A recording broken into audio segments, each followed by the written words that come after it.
Bonjour, bonsoir, ça dépend de l'heure à laquelle vous nous suivez. Bienvenue sur Bel Air Scriptura. Je suis votre frère Renaud Boris Mbota, ex-pasteur du Message du Temps de la Fin. Et comme vous le savez très bien, l'actualité oblige, nous sommes dans l'obligation de revenir sur la question de l'autorité de l'écriture vis-à-vis de l'inspiration. Le rapport qu'il y a entre l'inspiration et l'écriture. Et notamment dans ce sujet, nous allons parler des échappatoires d'Elie Foucault sur l'inspiration. Alors, vous comprenez déjà ensemble avec moi que l'ère est très sérieuse parce que ce sont des questions qui ont trait à l'âme, au salut des âmes des êtres humains. Et nous sommes alors dans l'obligation de prendre les échappatoires, donc les prétextes que ce dernier a évoqués pour pouvoir justifier et non rectifier son tir, mais justifier pourquoi il avait affirmé que l'inspiration est plus forte que les Écritures. Alors, il y a beaucoup de choses qui ont été lancées pêle-mêle. Nous allons ensemble avec vous prendre le temps que cela nous prendra, que ce soit dans un seul numéro, dans 2, 3, 4 numéros, pour pouvoir revenir sur chaque élément qu'il a souligné pour démontrer ainsi que soit cela n'est pas en accord avec le message de William Branham, ou encore soit cela n'est pas en accord avec la Bible. Parce qu'une chose est de dire ce que disent les Écritures, et une autre chose est de dire ce qui est contraire aux Écritures, mais en utilisant les Écritures juste comme un mascara pour cacher la véritable intention ou l'apparence réelle de la question qui nous préoccupe. Alors, nous sommes partis pour quelques minutes à ce sujet. Parlons alors de l'échappatoire. Nous savons que lorsqu'on parle de l'échappatoire, on parle des moyens détournés par lesquels on cherche à se tirer d'un désastre. Lorsqu'on se rend compte qu'on est dans un désastre, on est dans un cul-de-sac, on s'est engouffré quelque part, alors on va chercher des échappatoires qui sont des moyens détournés. C'est-à-dire que ce n'est pas le moyen officiel par lequel nous pouvons sortir d'un désastre, mais ce sont des moyens détournés parce qu'on ne veut pas affronter la réalité en face et s'humilier pour pouvoir dire, écoutez, je suis allé un peu trop par excès de zèle, j'ai dit des choses qu'il ne fallait pas dire et maintenant, aujourd'hui, le temps ne compte pas pour Dieu, vous savez, et même si on dit que cela fait 30 ans, 50 ans ou 100 ans que la chose a été enseignée pour Dieu, ce qui est mal reste mal. Le péché n'est pas péché aujourd'hui et ensuite parce qu'il a fait 10 ans, 15 ans qu'il ne cesse d'être un péché. Donc le temps ne compte pas en ce qui concerne le rapport entre la vérité et le mensonge. Ou cela est vrai, ou cela est totalement faux. Et cela doit alors nous imposer alors une certaine rigueur. Donc parlons ici des échappatoires. Les échappatoires sur cette question.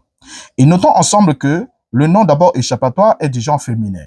Et cela est défini ainsi.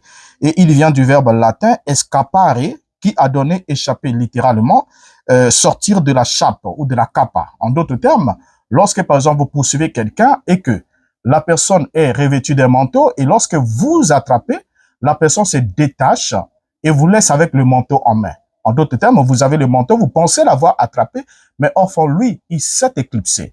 Et c'est comme ça qu'on a traduit littéralement échappatoire. En d'autres termes, on vous présente autre chose, ou bien vous avez une autre évidence en main, mais qui n'est pas réellement l'objet que vous recherchez à retenir.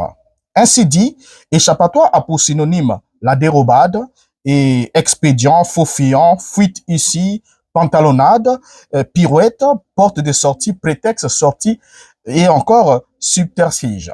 Et tout ça, ce sont des synonymes des échappatoires. Alors, parlons des échappatoires sur cette question.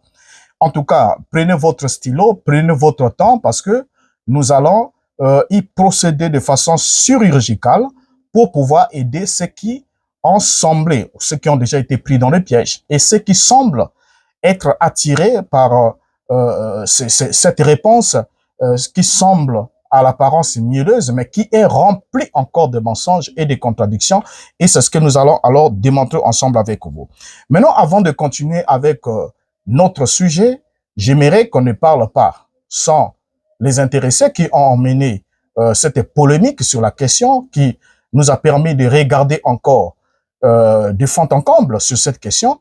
Nous allons écouter d'abord l'extrait de Mike Kalambay, ce qu'il a eu à faire comme déclaration, et ensuite nous écoutons la première réponse d'Elie Foucault, donc la réponse vidéo d'Elie Foucault, et ensuite nous allons continuer pour voir, analyser quels sont les échappatoires et les prétextes qu'il a évoqués pendant qu'il a été reçu chez le journaliste Mutombo, de Bossolo en politique, et des choses qu'il a eu à débiter là-bas, c'est des choses vraiment incroyables. En tout cas, quand je les ai écoutés, je me suis dit, mais tiens, est-ce qu'il s'écoute ou bien il fait semblant, il ne se rend pas compte qu'il est devant des caméras et que les gens qui le suivent sont des gens qui lisent la Bible, qui lisent le message, qui connaissent la Bible et le message. Il fait semblant ou bien qu'est-ce qui ne va pas réellement? Qu'est-ce qui ne va pas? Comment est-ce qu'on peut être têtu à s'obstiner de foncer dans le faux jusqu'à ce niveau? Mais on va pas juste le dire, mais on va le démontrer point par point. Suivons d'abord ces deux extraits de façon comparative et ensuite nous revenons. Toute inspiration, toute révélation qui n'atterrit pas dans les Écritures, elle est démoniaque. C'est une illusion. Amen. Alléluia. Amen. On me dit, révélation, papa, révélation. Révélation Amen. J'ai beaucoup de respect pour cet homme. L'inspiration et le monde de Dieu, elle est plus forte que les Écritures. Mensonge. Mensonge. Comment l'inspiration peut devenir plus forte que les Écritures? Les mages disent, nous avons vu son étoile depuis l'Orient et nous sommes venus pour l'adorer. Les mages quittent où? L'Orient. Hein? Ils ont vu l'étoile depuis l'Orient.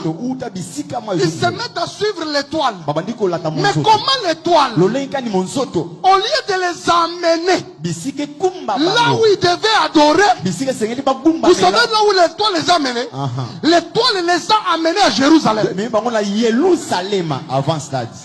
Est-ce que Jésus était né à Jérusalem? Jésus était où? À Bethléem, en Judée. Mais comment l'étoile se perd des chemins? Ils arrivent à Jérusalem. Et pendant n'est pas Hérode. Même si Hérode, tout le monde étoile là. C'est que Gumba Melaye. Hérode a dit, comment pour le bon on comprend? C'est là que les choses commencent. Hérode appelle les scribes. À Luki Bango. Est-ce que Bango Bokambakambato Balou? Habite tout le monde monzote depuis Orient. Et nous sommes venus pour adorer les rois.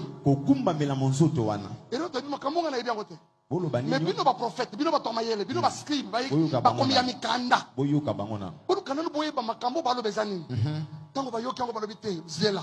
Tokende to vérifier ce qui makambo bo lo boyo e komama. Tango ba kei kotala, ba koina mukanda ya Miché. Même pas Esaïe hein.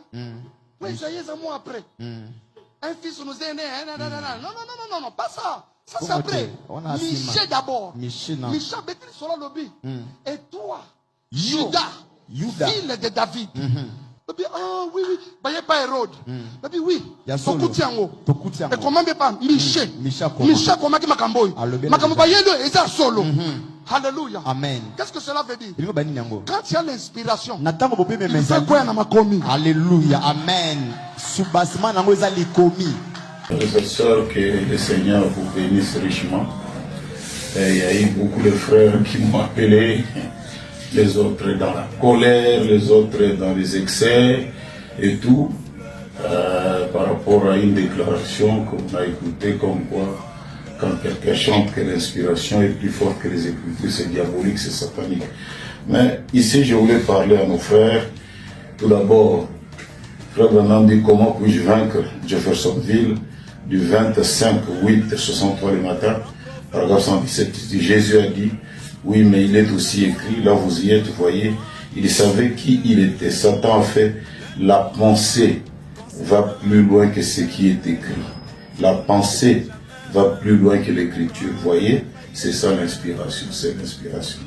Le grain est à l'intérieur, vous voyez, c'est qui est réellement la chose. Donc, nous chantons dans le message, nous chantons le message. Donc, quand quelqu'un pense qu'il est en train de nous injurier, en fait, il nous injurie. Il est en train d'injurier des diaboliques, des sataniques, notre prophète. Quant à moi, je n'aimerais pas entrer dans ces polémiques, des petites choses à gauche et à droite, mais c'est pour donner plutôt aux frères et aux sœurs cette responsabilité de voir quelqu'un en train d'injurier notre prophète, des diaboliques, des sataniques. Peut-être un Coréen qui s'attaque à l'Ifo-Commun. En fait, l'Ifo-Commun chanter que le message de leur. Je vois que les frères vont mettre la citation là-dessus. Comme ça, donc vous saurez qu'il y a quelqu'un qui a traité notre prophète de diabolique et de satanique. Que le Seigneur vous bénisse. Je vois les réactions. Nous, que nous ne puissions pas être dans les réactions excessives. Nous sommes des chrétiens. Nous avons cru le message et nous savons ce que notre prophète nous dit de faire. Au reste, nous sommes bien. Que le Seigneur vous bénisse richement et grand shalom. De suivre avec beaucoup d'attention le désextrait. Et je crois que vous avez tous suivi avec moi et puis ce n'est plus un secret de polichinelle sur cette question. On voit ici Mike Kalambay qui déclare que toute inspiration qui n'atterrit pas sur les Écritures est démoniaque. Pour Mike Kalambay, l'inspiration doit avoir pour lieu d'atterrissage ou pour aéroport les Écritures. Tu peux t'envoler dans les sphères de la révélation, de tout ce que tu veux, mais au finish, tout comme l'oiseau peut s'envoler dans les airs, ensuite au finish finit par revenir sur l'arbre. Alors, pour Mike Kalambay, l'inspiration doit atterrir sur les Écritures. Je crois que nous l'avons bien suivi tous ensemble. Et alors, par là, il déclare que toute inspiration qui n'atterrit pas sur les Écritures est démoniaque. Et c'est cette inspiration, par cette déclaration-là, il va alors ajouter, en prenant l'exemple de Lifoko, qui a chanté que l'inspiration est plus forte que les Écritures. Et il a démontré, comme vous l'avez suivi, qu'on ne doit pas aimer la révélation plus que les Écritures. Pour lui, Mike Kalambay, seules les Écritures qui sont le point de référence final. Ça veut dire que l'inspiration doit atterrir sur les Écritures. Et pour Lifoko, comme vous l'avez suivi, il dit qu'il n'a chanté que le message de Branham. Donc, il n'a pas voulu justifier quoi que ce soit, mais il a d'abord commencé par dire que ce qu'il a chanté, c'est le message. Et selon Lifoko, Mike Kalambay, en fustigeant la chanson ou les couplets qu'il a fustigés, Lifoko dit que si il traite ce que j'ai chanté de démoniaque, ce n'est pas moi qui traite des démoniaques, mais c'est notre prophète qui traite des démoniaques parce que j'ai chanté ce que nous a dit le prophète. Mais seulement Lifoko, durant tout le temps que nous passerons, n'aura jamais la possibilité de fournir une déclaration de William Branham, où William Branham affirme même de façon figurative que l'inspiration est plus forte que les Écritures. Mais seulement la citation que ce dernier donne ne donne aucun lieu à soutenir cette affirmation de Lifoko. Mais pourtant, ils sont ceux qui chantent Wamba Ubala. Wamba Ubala, ce qui signifie que Branham ou rien, selon eux. C'est leur définition. Ils disent Wamba Ubala, Branham ou rien. En d'autres termes, comme disait Sylvain Aquala, chanter et prêcher nous ce qu'a dit le messager. Mais seulement ici, on se rend compte que le chanteur Lifoko a chanté ce que n'a pas dit William Branham. Il dit, il se réfugie maintenant pour que lorsqu'il est attaqué, il se réfugie derrière William Branham en voulant présenter William Branham comme étant le bouclier pour se protéger afin d'attirer la colère ou encore le fanatisme de tous les fanatiques du message du temps de la fin et les orienter dans cette bataille contre Mike Kalambay. Pour dire, je n'ai chanté que le message et c'est ce message qui a converti des vies, ce message qui a amené beaucoup de gens, qui a attiré beaucoup de gens, qui a changé des vies, qui a fait ceci, cela. Et voilà qu'aujourd'hui, le message est traité des démoniaques parce que c'est pas moi qu'on traite des démoniaques, mais c'est Branham qu'on traite des démoniaques. Or, nous avons tous bien entendu, on peut écouter Mike Kalambay, même une centaine de fois, on ne trouvera jamais dans cette déclaration, là où il a fait mention ni des messages de Branham, ni du nom de William Branham. Donc, il ne s'est attaqué ni directement, ni indirectement à William Branham. Et en plus de ça, nous l'avons démontré dans le numéro précédent, que si William Branham revenait pour se prononcer au sujet de Mike Kalambay, entre Mike Kalambay et Lifoko, William Branham rejoindrait Mike Kalambay. Parce que ce que Mike Kalambay a dit, c'est ce que Branham a dit noir sur blanc. Mais ce que Lifoko a dit, ce n'est pas ce que Branham a dit noir sur blanc. Maintenant, nous sommes ici pour évaluer les échappatoires, pour ne pas répéter ce que nous avons déjà abordé au premier numéro, mais nous allons prendre les échappatoires que ce dernier a évoqués lors de sa rencontre ou son entrevue avec le journaliste Mutombo sur Bossolo Napolitique. Nous reviendrons point par point parce qu'il y a des points qui demanderont qu'on prenne suffisamment de numéros pour démanteler tous ces mirages ou encore tous ces faux fuyants qui sont exposés ou présentés comme étant des échappatoires pour pouvoir se cacher et continuer à servir le poison à l'humanité sous le label du message du temps de la fin. Alors maintenant ici, la citation que Lifoko vient de présenter comme citation de base pour justifier qu'il n'a fait que chanter le message. C'est cette citation qu'il a lue que nous allons relire ensemble avec vous dans la prédication « Comment puis-je vaincre ?» prêché le 25 août 63, le paragraphe 116 à 117. Branham dit « Vous voyez, mais voyez-vous ce que le diable cherche à faire?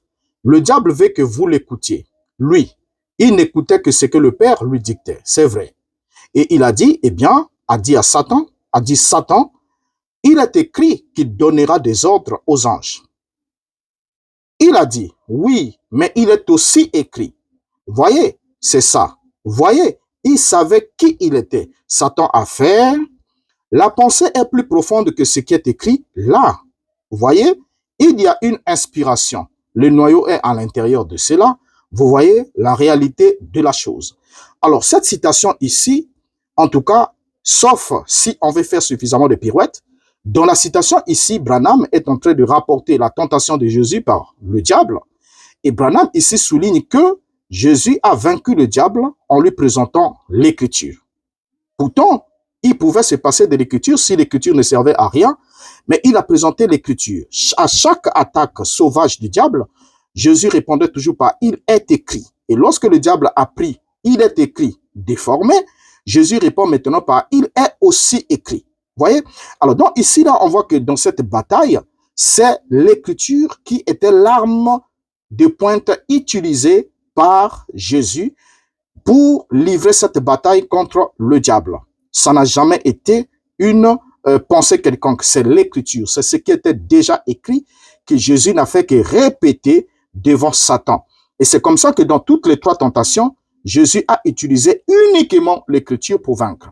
Maintenant, on voit mal comment cette citation où Branham présente la place, la force de l'écriture pour montrer que Jésus, lui, n'écoutait que ce que le Père lui dictait. Donc, ce que le Père lui dictait, et Jésus, effectivement, n'a pas dit ce qui était nouveau lorsqu'il affrontait le diable, mais il a dit ce qui était écrit. Chaque fois, il répondait par « il est écrit », l'homme ne vivra pas de pain seulement, il est écrit, tu n'adoreras que le Seigneur ton Dieu, il est écrit, il est écrit, il est écrit, tu ne tenteras pas le Seigneur ton Dieu. Donc, tout ce que Jésus a donné comme réponse était des Écritures. Donc, ce passage ici, cette citation est très mal placée dans les mains de Lifoko pour justifier la déclaration selon laquelle l'inspiration est plus forte que les Écritures. Maintenant, il y a une chose où il y a beaucoup d'amalgame qui se joue. Parce que ici, nous ne sommes plus à l'école de dimanche. Là où il faut parler, mélanger des choses, on se dit, bon, écoutez, parlons-leur ainsi, parce que quand ils deviendront grands, ils comprendront. Comme ils sont encore des enfants, on ne peut pas leur souligner cette différence. Et lorsqu'ils deviendront grands, ils comprendront. Vous savez, il y a une grande différence entre la révélation, l'inspiration, et à côté de ces deux concepts, il y a l'illumination. Et ces trois concepts-là sont des concepts qu'on ne peut pas mélanger, qu'on ne peut pas confondre, qu'on ne peut pas en quelque sorte jouer d'amalgame, sinon les conséquences, nous les connaissons, les gens sont dans ce qu'ils sont. On parle de la révélation, on parle de l'inspiration, et généralement, on ne sait pas quelle est la différence qu'il y a. Oui, il y a une différence entre révélation et inspiration. Nous l'avons expliqué dans l'autre numéro, mais nous sommes dans l'obligation de rappeler quelques éléments de façon lapidaire afin qu'on puisse savoir qu'il y a une nette différence. Maintenant, si du moment où on connaît la différence entre la révélation, l'inspiration et l'illumination des Écritures, d'abord on saura que c'est que d'abord l'Écriture aussi, c'est très important, puisqu'il y en a qui disent, écoutez, qu'on monte, qu'on descende, la révélation ou encore l'inspiration est toujours plus forte que les Écritures. Mais lorsqu'on pose la question à certains, on dit, définissez-nous ce que c'est l'inspiration. Ensuite, définissez-nous ce que c'est l'écriture, comment, par quel procédé ces deux opérations ou ces deux concepts sont mis en exergue.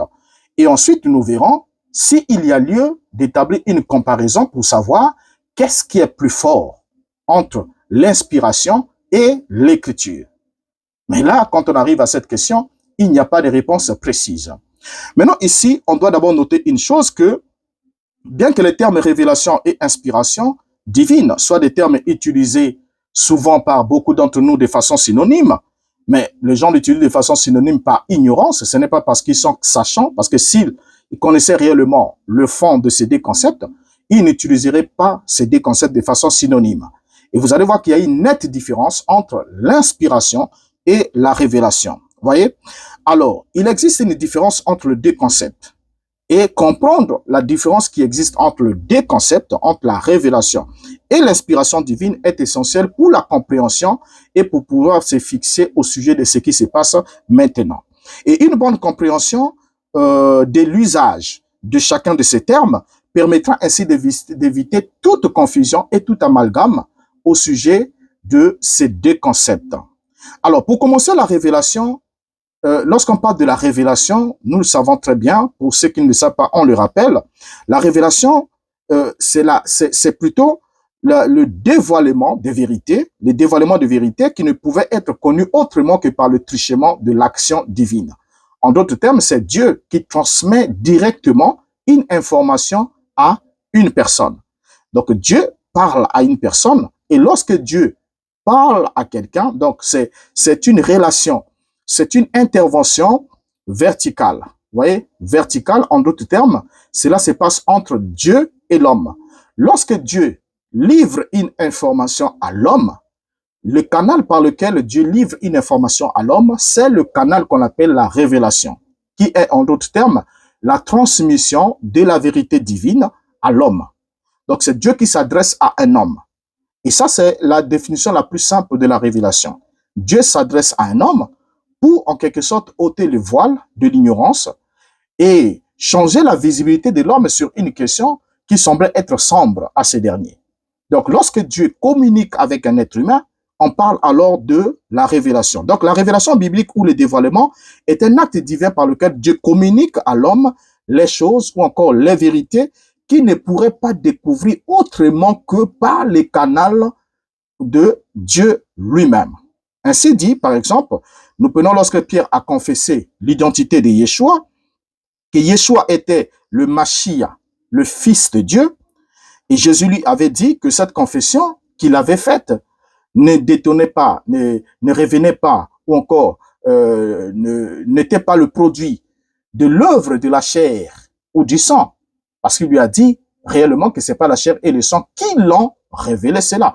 Donc, ils ont transmis cette information qui était au préalable cachée, dont Pierre était ignorant. Vous voyez? Il dit, mais c'est mon Père qui est dans les cieux. Ainsi dit, nous comprenons que ce n'était pas la conclusion. Ce que Pierre a donné, ce n'était pas une conclusion qu'il avait tirée de lui-même. Et on va lire dans Matthieu chapitre 16, le verset 16 à 17, la Bible dit, Simon Pierre répondit, tu es le Christ, le Fils du Dieu vivant. Jésus lui dit, tu es heureux, Simon, fils de Jonas, car ce ne sont pas la chair et le sang qui t'ont révélé cela, mais mon Père qui est dans les cieux. Regardez bien ici, qu'est-ce qui se passe? Simon Pierre, il y a deux opérations qui se passent là. La toute première opération, c'est que c'est Dieu le Père qui révèle à Pierre qui est Jésus.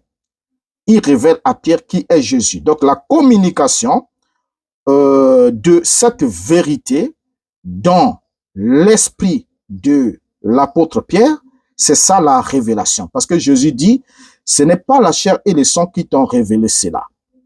Maintenant, donc, lorsque Dieu s'adresse ou communique l'information à Pierre, il s'agit de la révélation parce que l'opération est comment? Verticale.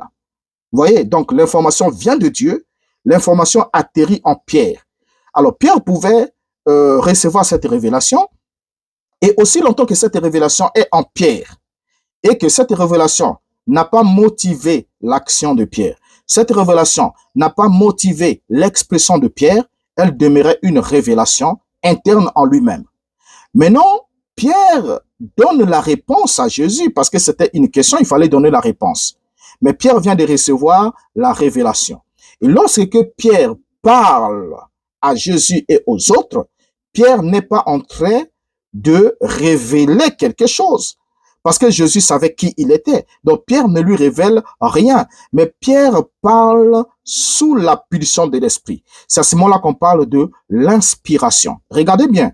Quand vous regardez ces textes, vous allez voir que les deux opérations sont là présentées. Il y a la révélation, parce que Jésus lui-même a dit à Pierre que ce n'est pas la chair et le sang qui t'ont révélé cela, Donc, l'information que tu viens de communiquer là, c'est pas la chair et le sang qui t'ont révélé cela, n'est-ce pas? Donc, pour que Pierre reçoive cette information, cela lui est parvenu par révélation. Donc, la communication d'une vérité divine qui ne pouvait pas être connue autrement que par le truchement de l'action de l'Esprit de Dieu dans l'homme. Alors, donc, la compréhension qu'avait Pierre de l'identité de Jésus ne provenait d'aucune source humaine, ce que Jésus a dit, mais était plutôt le fruit d'une révélation divine faite à Pierre par l'intermédiaire de l'Esprit. Alors, elle lui fut révélée par Dieu. Ce n'est pas la chair et le sang qui t'ont révélé cela, mais c'est le Père. Par la suite alors, Pierre communique, donne la réponse. Pierre répond. Donc la réponse de Pierre, la réponse que Pierre communique, la réponse que Pierre donne, c'est l'inspiration. Donc Pierre parle par inspiration, c'est-à-dire par la pulsion de l'esprit. En d'autres termes, Pierre n'a servi que de relais pour communiquer à Jésus ce qu'il a reçu du Père. Il dit, tu es le Christ, le Fils du Dieu vivant. Et lorsqu'on appelle David pour nous parler de la parole, puisque il s'agit ici de la parole que Pierre reçoit, donc la révélation qui est la communication d'une vérité divine, et David va nous dire dans le psaume 119, le verset 105, et le psaume 119, le verset 130, ce qui suit. Ta parole est une lampe à mes pieds et une lumière sur mon sentier. Ta parole est comment? Une lampe à mes pieds et elle est quoi? Une lumière sur mon sentier. Et il ajoute au verset 130, il dit, la révélation de tes paroles est claire. Elle donne de l'intelligence aux sages.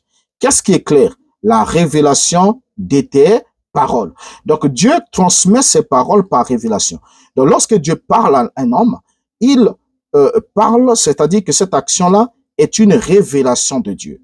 Voilà pourquoi dans Amos 3, verset 7, la Bible nous dit, car le Seigneur, l'Éternel, ne fait rien sans avoir révélé son secret à ses serviteurs, les prophètes. Sans avoir révélé son secret à ses serviteurs, les prophètes. Donc vous voyez bien ici que toute action de l'Éternel Dieu est précédée par la révélation de son secret à ses serviteurs, les prophètes. La révélation de son secret, c'est quoi? C'est Dieu qui parle aux prophètes. Vous voyez? Et ainsi, dans Amos 3.8, il est dit, le lion rougit, qui ne serait effrayé? Le Seigneur, l'Éternel, parle, qui ne prophétiserait? Donc, vous voyez bien ici qu'il y a deux actions qui sont là. Le Seigneur, l'Éternel, parle. Comment est-ce qu'il parle? C'est par révélation de son secret à son serviteur. Et ensuite, l'homme qui a écouté l'Éternel lui parler, donc reçoit une vérité divine lui a été transmise, une information lui a été transmise par révélation, alors ce dernier prophétise alors. Vous voyez, donc le Seigneur l'Éternel parle, qui ne prophétiserait? Ainsi dit, lorsque Dieu parle au prophète, il est question de la révélation.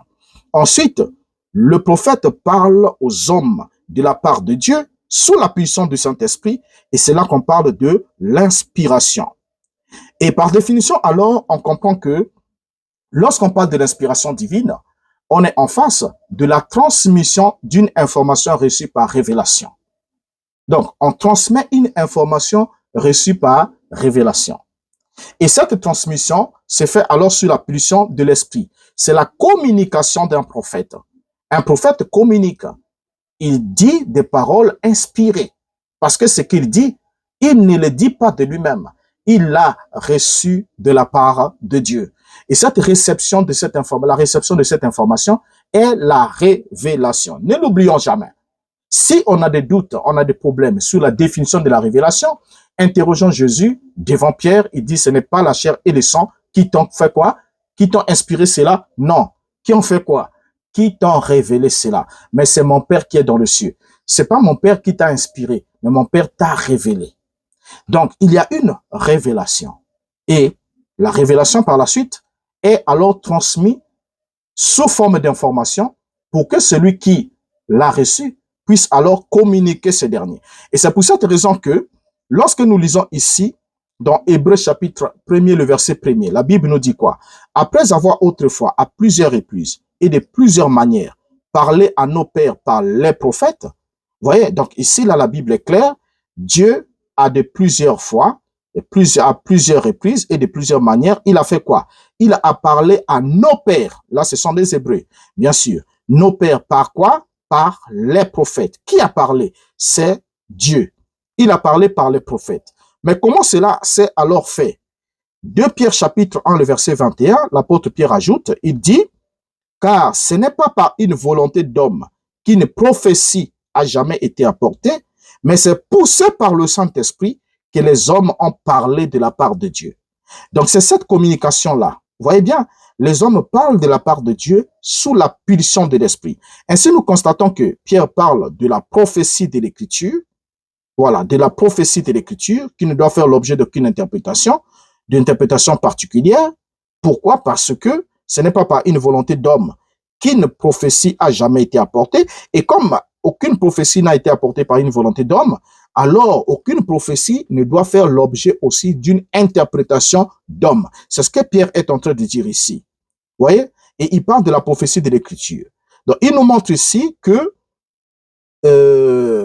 en évoquant ici que les hommes ont parlé de la part de Dieu sous la pulsion de l'Esprit. Donc, les hommes ont été portés, ils ont été poussés par le Saint-Esprit, et en grec, c'est phéroménoi, et en latin, nous avons inspirati.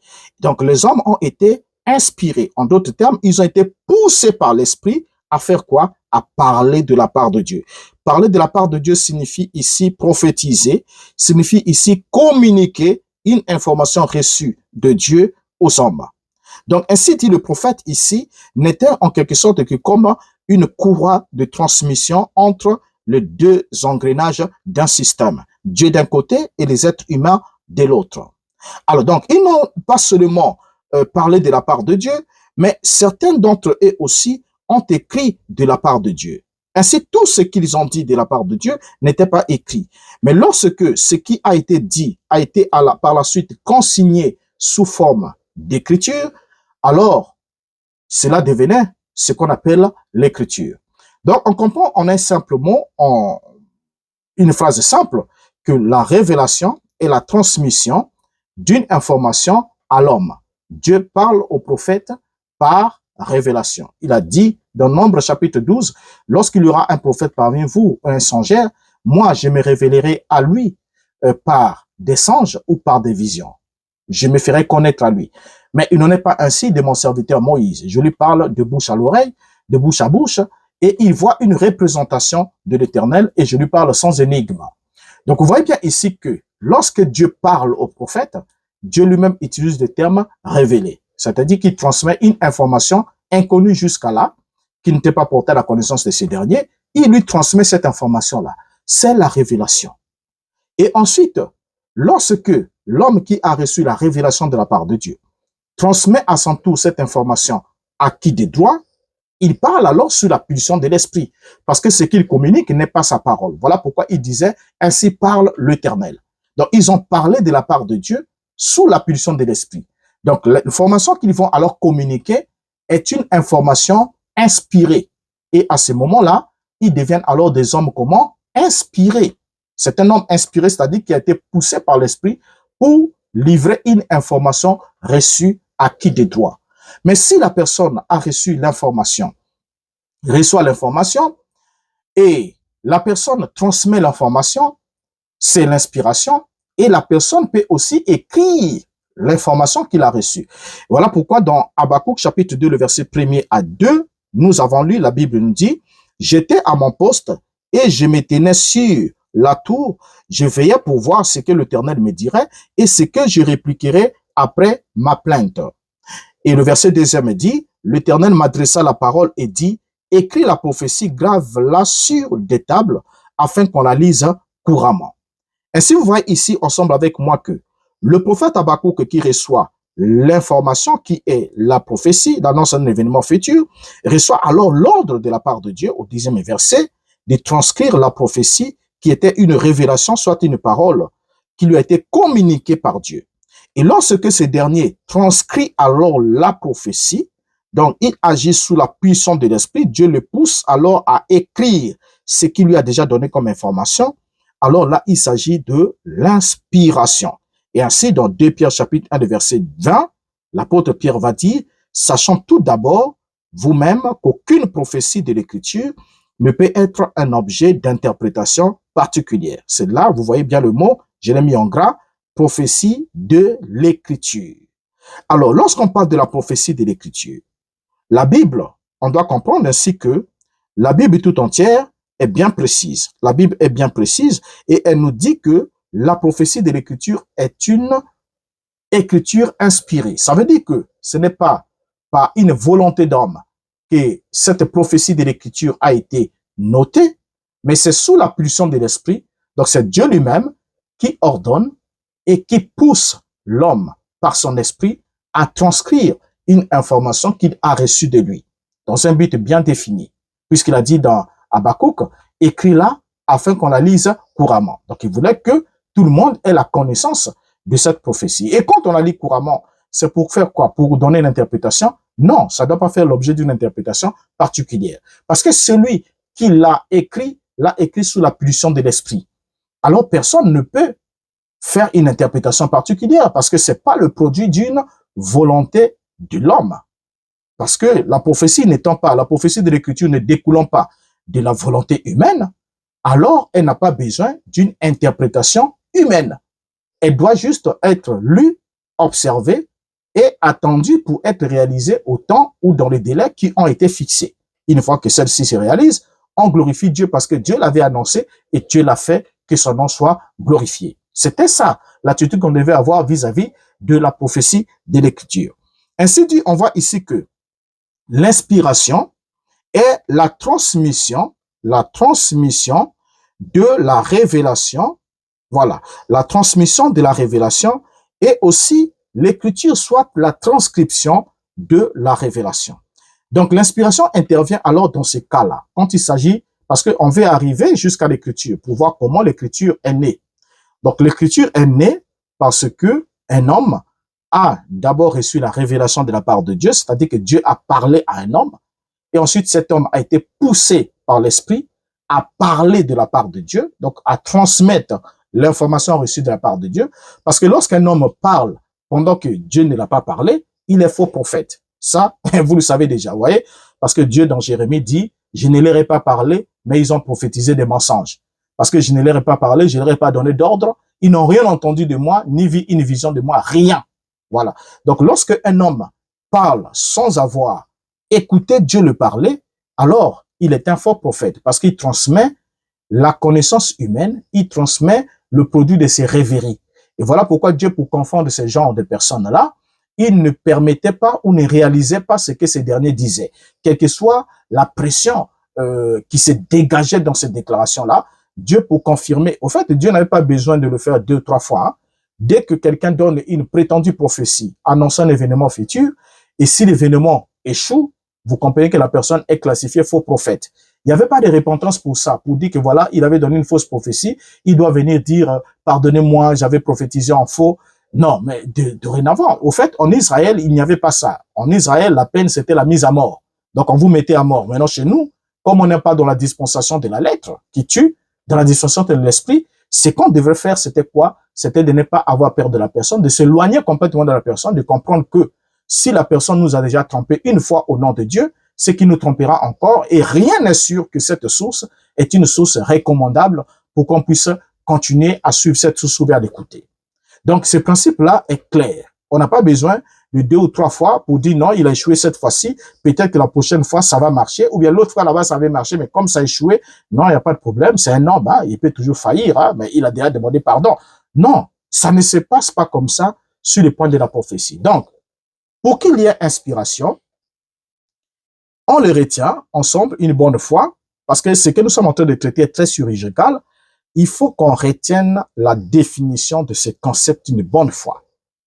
La révélation est la transmission d'une vérité divine à l'homme, notamment le prophète ou le serviteur de Dieu ou qui que ce soit. Dieu peut vous parler individuellement, vous donner une information, c'est une révélation.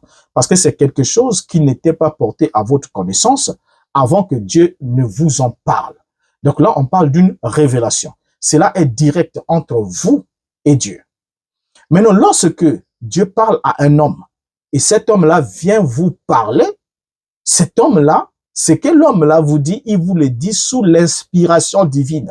Parce qu'il a reçu une information de la part de Dieu, il ne fait que relayer cette information vers vous. Et en ce moment-là, c'est une inspiration. Maintenant, si l'information qui est reliée vers vous est une annonce une prédiction d'événements futurs qui devraient se produire des siècles ou des temps bien après, et que Dieu donne l'ordre que cette information, pour qu'elle ne soit pas oubliée, qu'elle soit surveillée, doit être transcrite. En ce moment-là, on met cette information par écrit. C'est là qu'on parle de la prophétie de l'Écriture. Donc, la prophétie de l'Écriture n'est que la transcription d'une inspiration, voilà, la transcription d'une révélation qui a été transmise par la pulsion de l'esprit. Donc, pour qu'il y ait inspiration, il y a ainsi la communication entre le prophète et l'intéressé ou le peuple. Donc, quand le prophète parle, au fait, le prophète reçoit de Dieu par révélation. Le prophète parle aux hommes par inspiration, qui n'est autre que la pulsion de l'esprit. Voilà. Donc, c'est poussé par l'esprit que les hommes ont parlé de la part de Dieu. Et ainsi dit, ce qu'ils ont dit a été transcrit et mis sur écrit sous sa pulsion aussi ou bien sous son ordre. Si c'est lui qui dit, mettez-moi ça par écrit, en ce moment-là, ce qu'on est en train d'écrire est une écriture comment? Inspirée. Voilà ce que ça veut dire. Maintenant, une fois qu'on a compris la différence qu'il y a entre ces concepts, comment est-ce que nous sommes arrivés à l'écriture, on va maintenant se poser la question de savoir s'il y a lieu qu'il y ait ce débat entre l'inspiration et l'écriture. Vous allez comprendre ensemble avec moi que pourquoi est-ce que, quelle est la nature de l'esprit de celui qui voudra, en quelque sorte, diminuer l'écriture ou invalider l'autorité de l'écriture pour prévaloir, ouvrir l'autorité d'un certain champ libre où on pourra inventer toute chose. Et qu'est-ce qui est réellement derrière cet esprit? Alors, donc, on comprend bien ici que une fois que la parole révélée devient l'écriture, alors, elle n'a plus besoin d'une interprétation particulière. Retenons, ça c'est important. Quand la parole révélée devient une écriture, elle n'a plus besoin d'une interprétation particulière. Parce qu'aucune prophétie de l'écriture ne peut faire l'objet d'une interprétation particulière. Et la prophétie est la transmission d'une information aux hommes par le truchement d'un prophète. En d'autres termes, celui qui annonce des vérités qu'il a entendues de la part de Dieu aux hommes. Il prophétise. Parce que dans 1 Corinthiens 12, il est dit, celui qui prophétise parle aux hommes. De la part de qui? De Dieu. Alors maintenant ici, lorsque nous regardons, on va alors comprendre qu'à côté de la révélation, qui est la transmission de l'information, et l'inspiration, qui est la transmission de l'information du prophète aux hommes, ou encore, qui est l'action que le prophète pose, parce que le prophète reçoit une information. Voilà. Quand il reçoit une information, on va équilibrer ce point. Quand le prophète reçoit une information, ça peut être une information, une révélation qui lui donne une instruction sur une action qu'il est censé accomplir. Alors, l'action qu'il va accomplir, c'est une action inspirée. Parce qu'il ne l'a pas fait de lui-même. Mais il est poussé par l'esprit à agir comme il est en train d'agir. Donc, l'action est comment inspirée. Parce que c'est une matérialisation, la matérialisation d'une instruction divine. On prend juste un exemple, par exemple. Dans la Bible, nous lisons dans Hébreux chapitre 11 que Noé, divinement averti, c'est par la foi que Noé, étant divinement averti, a construit l'arche. Donc, si Noé a construit l'arche, Noé a d'abord reçu une information. Dieu s'adressa à Noé pour lui dire, les hommes sont devenus méchants, voici j'ai décidé de détruire l'humanité. Mais tu as trouvé grâce devant mes yeux, voici comment tu vas t'en échapper, construis l'arche et mets en sécurité les animaux ainsi que ta famille et tout le reste. Noé, qu'est-ce qu'il va faire? Noé va maintenant agir. Et la Bible dit que Noé était un prédicateur de la justice. Noé va agir. Il va aller rassembler le bois de gopher. Il va agir selon l'instruction de Dieu. Même le bois a été choisi. Les dimensions et tout ont été communiqués par Dieu. Parce que tout bâtiment dans la Bible qui a été construit par Dieu, sous instruction divine, a aussi les dimensions et les restes. Vous voyez? Donc, tous les bâtiments, que ce soit le premier arche de Noé, l'arche avec Moïse, et que ce soit le temple de Salomon, quand Dieu donne l'instruction pour construire un bâtiment, Dieu donne aussi les dimensions. Ça n'a rien à voir avec ce qu'on appelle aujourd'hui église, hein, ce que les gens appellent les églises là. Ils ont construit les églises, bon, on ne sait pas qui leur a dit de faire ça comme ça. Et ça, c'est un autre sujet, on en a déjà parlé, on n'est pas là pour ça. Maintenant, regardez une chose. Lorsque Noé reçoit l'information, c'est une révélation. Noé se met à agir. L'action de Noé est une action inspirée. Parce qu'il ne le fait pas de lui-même. Il le fait sous la pulsion de l'esprit parce qu'il a reçu une information qu'il est censé matérialiser parce qu'il y a un jugement qui était en cours. Donc, son action est une action comment? Inspirée. Donc, l'homme qui agit selon l'instruction qu'il a reçue directement de Dieu ou qui communique cette information à qui des doigts, parle par inspiration et agit par inspiration. Mais vous allez voir qu'à la base, avant qu'il y ait inspiration, donc l'action de l'homme, il y a d'abord la révélation. Donc la révélation précède l'inspiration. Dieu communique à l'homme et ensuite l'homme parle ou agit. Voilà, l'homme parle ou agit sous la pulsion de l'esprit qui lui a communiqué ce qu'il doit accomplir.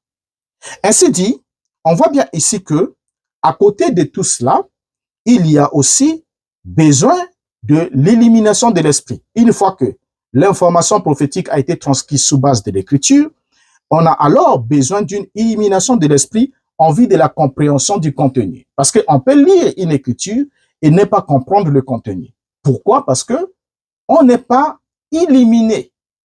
Donc, on n'a pas besoin de la révélation pour comprendre ce qui est déjà révélé. Au fait, Dieu ne révèle pas la révélation. Ce qui est déjà révélé, qui est déjà transcrit, on n'a pas besoin de la révélation pour comprendre l'écriture, qui est déjà le produit d'une révélation divine. Mais on a plutôt besoin d'une illumination. Donc, on est illuminé, une illumination de l'esprit, afin de pouvoir comprendre les Écritures. Ainsi dit, lorsque on regarde dans notre Bible, dans le Nouveau Testament, le mot traduit par révélation, par beaucoup de gens qui lisent, hein, qu'il a reçu telle révélation, ainsi de suite. Le mot généralement qui est rendu par révélation désigne parfois ce qu'on appelle, qu'on devrait appeler normalement par illumination. Pourquoi? On peut voir ici dans Éphésiens chapitre 1, verset 17 à 18, l'apôtre Paul qui s'adresse aux Éphésiens, il leur dit ce qui suit. Je prie que le Dieu de notre Seigneur Jésus-Christ, le Père de gloire, vous accorde sagesse spirituelle et révélation pour approfondir votre connaissance de lui. Car les yeux de votre cœur ont été illuminés afin que vous compreniez l'espérance de son appel, la richesse de son glorieux héritage parmi les saints.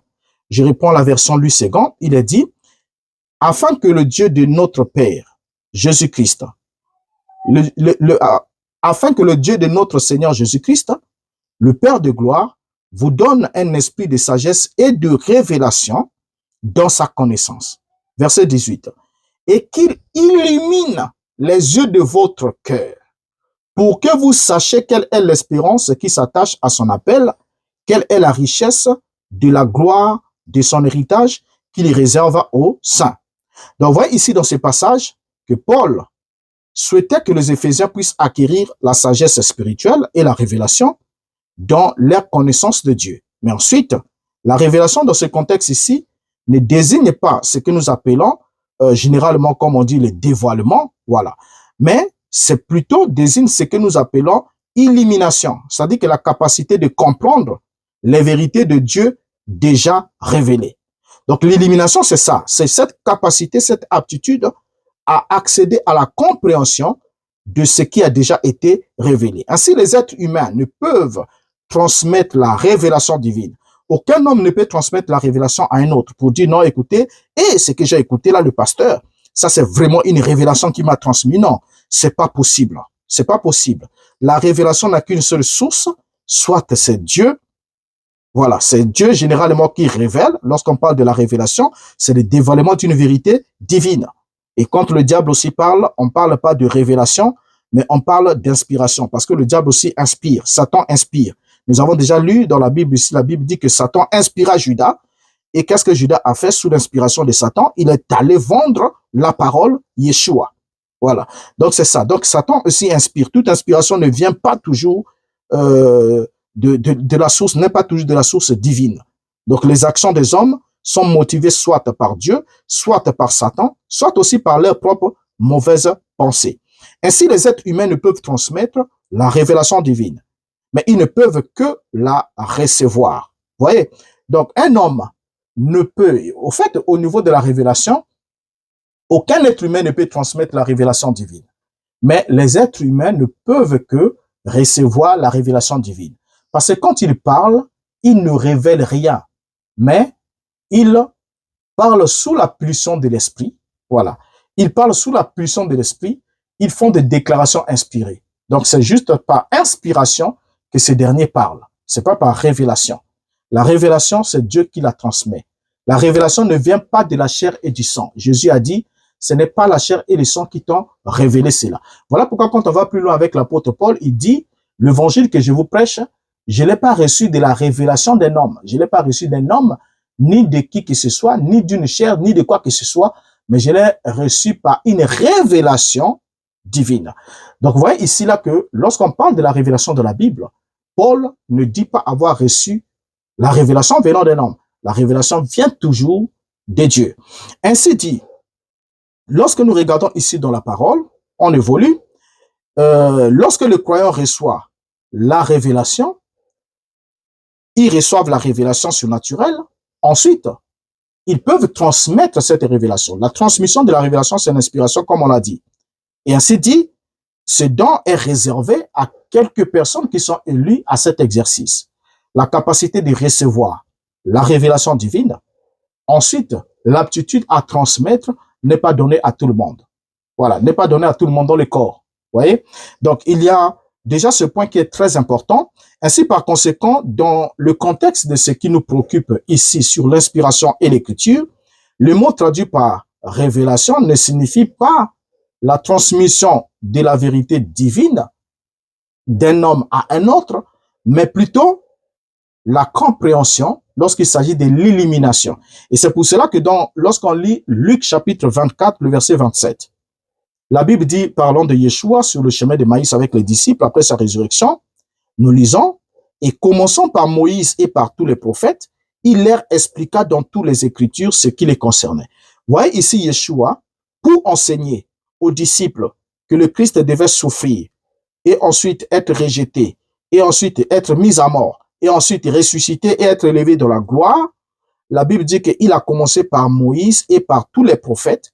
Il leur expliqua dans toutes les Écritures ce qui les concernait. Regardez la place de l'Écriture dans la prédication de Yeshua ressuscité. Et toujours dans Luc 24, le verset 44 à 45, la Bible nous dit, « Puis il leur dit, c'est là ce que je vous disais lorsque j'étais encore avec vous, qu'il fallait que s'accomplisse tout ce qui est écrit de moi dans la loi de Moïse, dans les prophètes et dans les psaumes. » Verset 45. Alors il leur ouvrit l'esprit afin qu'ils comprissent les Écritures. Regardez bien. Il a fait quoi? Il leur ouvrit l'esprit afin qu'ils comprissent les Écritures. Parce que c'est en elle. Voilà, en elle que se trouvait la vie. Donc, les Écritures avaient une autorité. Qu'est-ce que Yeshua fait? Il leur ouvre l'esprit. C'est une illumination spirituelle afin qu'ils fassent quoi? Qu'ils comprennent les Écritures. Vous voyez? Donc, c'était pas une révélation des Écritures, mais c'était une illumination pour qu'ils comprennent la vérité déjà révélée. Cette vérité déjà révélée, c'est que les prophètes ont écrit et annoncé la vie de Christ, sa souffrance, sa mise à mort, son rejet, sa résurrection, son élévation et sa glorification. Donc, il fallait que le Fils de l'homme, le Christ, souffrit et entra dans sa gloire. Voilà. Maintenant, comme les disciples ne comprenaient pas, il leur ouvrit l'esprit afin qu'ils comprissent les Écritures. Maintenant, ici, prenons le sujet, voilà, on est déjà arrivé très loin. Maintenant, prenons le mission réalisée point par point. On serait obligé, si vous nous suivez, que vous trouvez qu'on a découpé, si le message est trop long, on sera obligé sûrement de découper quelque part, mais il y aura une suite. C'est-à-dire que nous l'enregistrons comme il se doit en bon et due forme. Maintenant, la transmission, on pourra le découper en plusieurs séquences, en plusieurs parties, mais ce sera de façon successive. Hein. On ne recommencera pas une émission, mais on continue jusqu'à là où nous allons nous arrêter et voir par rapport à la longueur et le temps qui va vous immobiliser. Ensuite, nous allons découper l'émission à ce niveau-là, tout en vous notifiant qu'il y a une suite. Maintenant, prenons cette émission extrait par extrait. Prenons d'abord cet extrait suivant. D'abord, l'Ifoko avec le journaliste Mutombo au sujet de sa réponse sur l'inspiration et nous revenons. Révérend, Oyembaki inspiration, c'est le monde de Dieu. Nzemboana, mpemela nango ozwaka yango na circonstance nini, ezalaka na nini. C'était quoi le message derrière cette forte déclaration? Oh, des années et des années, Lelo, ils ont créé polémique na Katia monde pour ne pas parler du pays. D'abord, on a tout la d'écriture. Bon, tout d'abord, ils ont créé Akamuna Bato Balingo créé Makao. Parce que Nzemboana, je l'ai fait en 1992. Ok. Imagine. Bah, mon a qui a en 1992, bah, il y a en 2026. Qu'est-ce que moko, eza mabe, eza diabolique et tout. C'est étonnant. Naïb Sakio que chaque fois que nous avons une manifestation, il y a quelque chose qui sort. Et ça, c'est sorti pour ça. Que 30 ans, 30 et quelques années ou 40 et quelques années, le loyo, bisoto saïli nzambe, sango. Batu bandimi liloba oya tango, pona banzembo wana. Il y a des gens, babimi lelo, le corps d'inspecteur, koya koloba ete, oyo nyonso na tosali oyo, bongola ki mitema, oyo, guérir ba ame ya bana nzambe, eza lisuku te. Eza kokamwa. Moi, j'ai lu le prophète. Et comme Bisso, tozaka ati bato, tozondi maraka, nous savons que le message en lui-même, c'est la Bible interprétée. Et sango ezana oba bengaka le contenu et le contenant. C'est vrai que Pessinga igona banda, mais na banda. Il y a le contenu et le contenant. Le contenant, c'est le titre, l'inspiration. Le contenant, c'est ce qui est chanté. L'inspiration, c'est le monde de Dieu. Elle vient de la voûte céleste, elle souffle dans l'âme de l'homme. Et déjà, je crois que même en comment on appelle ça? Ezana mbo kanino bazo benga na inspiration. Bazo benga yango ki ezali pemela. Donc bazo benga o theopnestos. Theopnestos. Donc c'est le souffle de Dieu, le souffle du surnaturel qui frappe un homme et qui le pousse à parler ou à chanter ou à écrire des poésies. C'est ça qu'on appelle l'inspiration. Et, tel que nous l'avions dit, c'est là où les bas blessent, donc c'est plus fort que les Écritures. Juste ça. Sango Tangela Bissonano. 2 Corinthiens chapitre 3 verset 6. C'est là, 2 Corinthiens 3 verset 6. 6. 2 Corinthiens 3 6. Zoa nanda kokoma papier. 2 Corinthiens 3 6. Il nous a aussi rendus capables d'être ministres d'une nouvelle alliance, non de la lettre, mais de l'esprit, car la lettre tue, mais l'esprit vivifie. Scriptum, ce qui est écrit. Mais il y a l'esprit de la lettre. L'esprit de la lettre va plus loin que ce qui est écrit. Vous voyez, je peux écrire une lettre à mon jeune frère Sango. Je dis, mon jeune frère, je t'écris cette lettre, mais Keba tango kota na si ma porte, osala Keba. Peut-être, yo talo lobi via lobinanga Keba, peut-être mutumo ya ko osala nga mabe awa. Muto ya zui lettre, il ne voit pas, il ne connaît pas l'esprit de la lettre. Aïe bien moté. Je peux écrire à mon épouse une lettre. Chérie, Keba na si ma porte. Keba. Et l'homme de l'extérieur ne peut pas connaître l'esprit de la lettre. ce que Frère Branham appelle lire entre les lignes pour comprendre même la lettre. Paul Oyoyo, Alobioyo, Makamboyo, Akutaki, la lettre, le scriptum, Komami. Balobi que vous devez circoncire les gens en enlevant le surplus de la chair. Katangenga. Bendi pena musuto motokrak okati. Yaye. Mais il a eu des problèmes parce qu'il a dit, ce n'est pas simplement Kolongolaka le surplus de la chair, wana. Ezalinde Kolongola liboko mulayo lingo iba, zongisa liboko nasima. Olingo finga kata munoko nayo. C'est ça la vraie circoncision. C'est la circoncision du cœur. Tu vois, yokanisi muto atanga qu'il faut bakata mosutu. Akondima makamwana facilement. Il aura des pépins. C'est pourquoi Paul dit que l'écriture c'est bien. Mais l'écriture, ce qui est que la lettre tue, mais l'esprit vivifie. Et on vient de suivre là avec attention.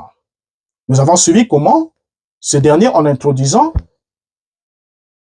a semblé vouloir nous dire, au fait, il nous a déclaré l'écriture, parce qu'il faut ici, pour lui, il veut soutenir à tout prix que l'inspiration est plus forte que les Écritures. Maintenant, en voulant soutenir que l'inspiration est plus forte que les Écritures, il faut qu'on commence par la lecture de 2 Corinthiens chapitre 3, le verset 6. Ce verset qui ne souffre absolument de rien, mais qui dit ce qui suit. Il nous a aussi rendus capables d'être ministres d'une nouvelle alliance, non de la lettre, mais de l'esprit. Car la lettre tue, mais l'esprit vivifie. Alors voilà le verset que Lifoko vient de lire à la base pour introduire son argumentaire échappatoire au sujet de la force qu'aurait l'inspiration au-dessus des Écritures. Déjà, ensemble avec vous, nous avons compris d'où découle l'écriture prophétique. Ici, on ne parle pas de n'importe quelle écriture. Parce que je ne suis pas de l'avis de ceux qui pensent que toutes les écritures sont inspirées. Je crois au singulier que toute écriture inspirée de Dieu est utile pour instruire, pour enseigner. Voilà. Donc, il y a des écritures qui sont inspirées, c'est-à-dire que l'homme a écrit sous la pulsion de l'esprit, parce que c'est une information communiquée par Dieu, qui n'a rien à voir, par exemple, avec un fait historique, où quelqu'un a vécu une expérience, ou un fait historique, et il a relaté cela. Là, on ne parlera pas d'une inspiration, mais on parlera des produits de recherche. Et là, on ne pourra pas ouvrir un débat là-dessus. En prenant, par exemple, le livre de Luc, l'évangile selon Luc. Luc n'a pas dit qu'il a reçu les informations qu'il nous a écrites dans cet évangile-là par inspiration, par révélation divine, et ensuite que ce qu'il a écrit, c'est par inspiration. Mais il a dit que c'est le produit des recherches et des témoignages de ceux qui ont été dans cette affaire depuis le commencement et que d'autres sont devenus même ministres de l'évangile. C'est eux qui l'ont transmis cette information et associé à cela, il a fait des différentes recherches pour rassembler les informations qu'il a pu exposer de façon méthodique à Théophile. Maintenant, là n'est pas notre sujet, on en parlera dans un autre point. Ici, ce qui nous concerne, c'est que Lifoko vient de dire que la lettre tue. Et lorsque Lifoko dit que la lettre tue, Lifoko est en train de faire référence à l'écriture pour montrer que l'esprit vivifie. En d'autres termes, selon lui, vous l'avez compris ensemble avec moi, je lui fais pas dire quoi que ce soit, selon lui, la lettre qui tue, c'est l'écriture. Donc, c'est l'écriture. Ainsi dit, l'esprit qui vivifie, c'est l'inspiration qui va au-delà de l'écriture, selon lui. C'est-à-dire que, qui va au-delà de l'écriture. Mais seulement, ce que notre ami semble n'avoir pas compris et qu'il s'est un peu déjoué à l'amalgame, c'est lorsqu'il a essayé d'emmener les gens sur la lettre et l'esprit de la lettre.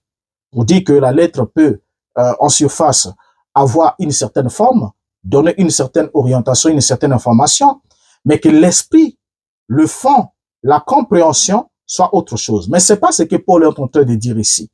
C'est absolument pas le cas. Vous voyez, donc, il parle d'une chose pour vouloir soutenir une chose, mais alors que c'est totalement différent. Vous allez voir pourquoi c'est différent et on va le démontrer.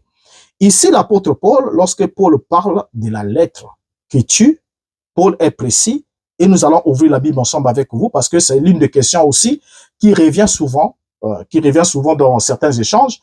Vous allez trouver qu'il y a des gens, quand ils sont coincés par la vérité, et lorsqu'ils voient un verset sortir de la Torah, ou des prophètes, ou des psaumes, être exposé pour soutenir une position qui les désavantage, la personne va vous dire, la lettre tue, l'esprit vivifie. Ça veut dire que je n'ai pas besoin de ça, de cette écriture. Moi, je m'accroche à la révélation, c'est-à-dire que ce que j'ai compris, je pense que ça doit être comme ça. Et donc, c'est ça, pour moi, c'est ça qui a plus de valeur. Voilà. C'est là le monde le plus dangereux. Le plus dangereux. Déjà, ici, vous allez comprendre ensemble pourquoi aussi l'Ifoko va lui-même être rattrapé quelque part. Il va être rattrapé. Alors, déjà ici, il faut comprendre le sens de la lettre évoquée par l'apôtre Paul. Parce que ici, on parle de la Bible, la réponse doit être biblique. Paul ne commence pas cette déclaration au verset 6. Mais il commence à parler un peu plus haut. Et il faudra lire pour saisir d'abord le contexte de ses propos et ensuite comprendre de quoi est-ce qu'il était réellement en train de parler.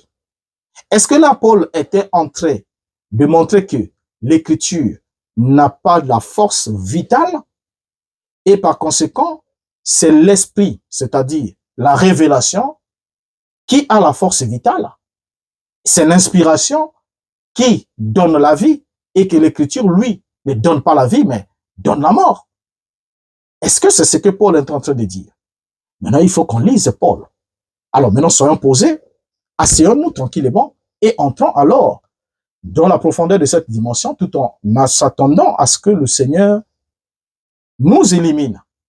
Voilà, qu'il nous élimine, qu'il ouvre notre esprit afin que nous comprenions ces Écritures. Parce que c'est la mauvaise compréhension des Écritures qui amène à toutes ces catastrophes-là doctrinales que nous sommes en train d'assister aujourd'hui. C'est par manque d'illumination spirituelle. On n'a pas besoin de la révélation pour comprendre ce qui est déjà écrit. Mais on a besoin de l'illumination de l'esprit pour comprendre ce qui est écrit. Et ça, c'est une opération exclusive du Saint-Esprit.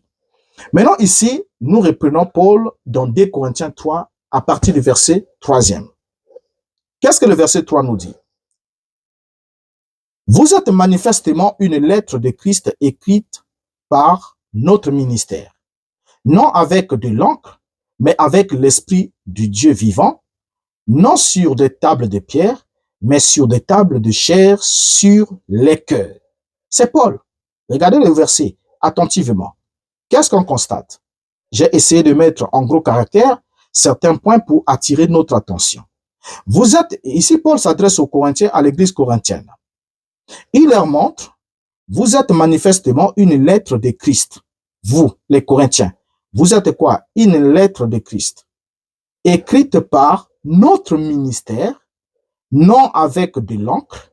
Nous n'avons pas écrit avec de l'encre, mais avec l'esprit. Donc, la matière que nous avons utilisée pour écrire, c'est l'esprit. On n'a pas utilisé l'encre. Mais par l'esprit, mais avec l'esprit du Dieu vivant. Ensuite, il dit, non sur des tables de pierre. Regardez bien, le support de l'écriture, ce n'est pas les tables de pierre, mais sur des tables de chair, sur les cœurs. Donc, Paul montre ici que, par notre ministère, nous avons écrit une lettre de Christ, et cette lettre de Christ, nous l'avons écrite en utilisant quoi? L'esprit du Dieu vivant, et on ne l'a pas écrit avec de l'encre, mais avec l'esprit du Dieu vivant, et on ne l'a pas écrit non plus sur les tables de pierre, mais sur les tables de chair, sur les cœurs. Alors, maintenant ici, en regardant ce texte, on comprend aisément, et vous allez le voir par la suite, que c'est la loi de Moïse qui fut écrite avec de l'encre.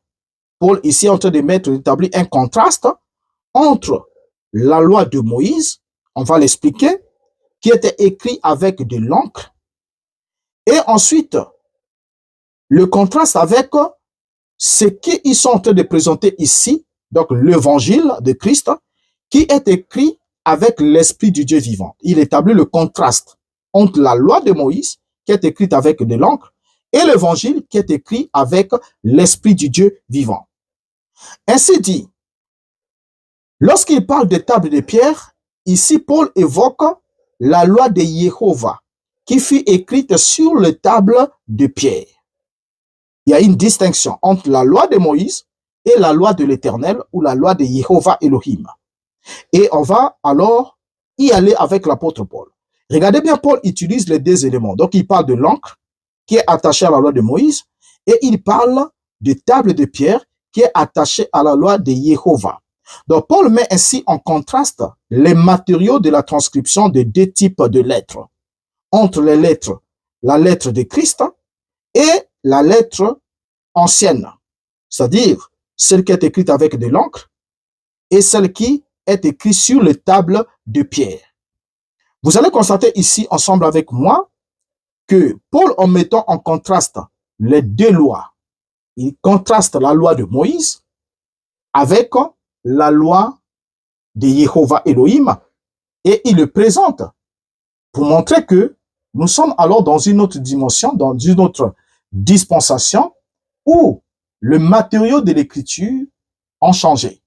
Nous n'écrivons plus avec l'encre et nous n'écrivons plus sur le même support qui a été utilisé lors de la première alliance, c'est-à-dire les tables de pierre. Vous savez que la pierre, avec sa rigidité, voilà, tout ce qu'on sème sur la pierre ne pousse pas. Et alors, il montre par là qu'il y a eu un changement. On n'utilise plus l'encre, mais on utilise maintenant l'esprit. Et on n'utilise plus les tables de pierre, mais on utilise maintenant les tables de cœur, de chair ou le cœur des êtres humains. Alors, partons de là, on va comprendre qu'il y a une distinction parce que quelqu'un se dit, mais il y a une différence entre la loi de Jéhovah et la loi de Moïse. Comment ça? Oui, il y a une différence. La loi de Jéhovah, lisons ensemble avec vous, Deutéronome chapitre 10, le verset 1er, jusqu'au verset 5. Lisons attentivement, vous allez voir quelque chose. Ici, il est dit, en ce temps-là, l'Éternel me dit, taille des tables de pierre, comme les premières, et monte vers moi sur la montagne, tu feras aussi une arche de bois. Deutéronome chapitre 10, le verset 2e dit, j'écrirai sur ces tables les paroles qui étaient sur les premières tables que tu as brisées, et tu les mettras dans l'arche. Verset 3. Je fis une arche de bois d'acacia, je taillai 2 tables de pierre comme les premières, et je montai sur la montagne les 2 tables dans ma main. Verset 4. L'Éternel écrivit sur les tables ce qui avait été écrit sur les premières, les 10 paroles qu'il vous avait dites sur la montagne du milieu du feu le jour de l'assemblée. Et l'Éternel me les donna. Verset 5. Je retournai et je descendis de la montagne. J'ai mis les tables dans l'arche que j'avais faite et elles restèrent là comme l'Éternel me l'avait ordonné. Qu'est-ce qu'on constate ici après lecture? On constate que c'est Moïse qui parle. Moïse nous rapporte comment Jéhovah Elohim lui avait demandé de tailler les 2 tables de pierre après qu'il ait brisé les premières. Et comment est-ce que Jéhovah Elohim lui a demandé de monter sur la montagne? Et comment est-ce que Jéhovah Elohim lui-même a inscrit la loi, les paroles sur les tables? Et il a remis les tables à Moïse, demandant à Moïse de mettre ces tables dans l'arche de l'alliance. Regardez bien la position de cette loi de Jéhovah qui est écrite par lui-même sur les tables taillées par Moïse. La position, c'est que ces tables sont mises à l'intérieur de l'arche, n'est-ce pas? Elles sont mises à l'intérieur de l'arche et elles sont gravées sur les tables de pierre. N'oublions pas que les tables de pierre ici, évoquées par l'apôtre Paul, les tables de pierre ici sont l'ouvrage de l'homme.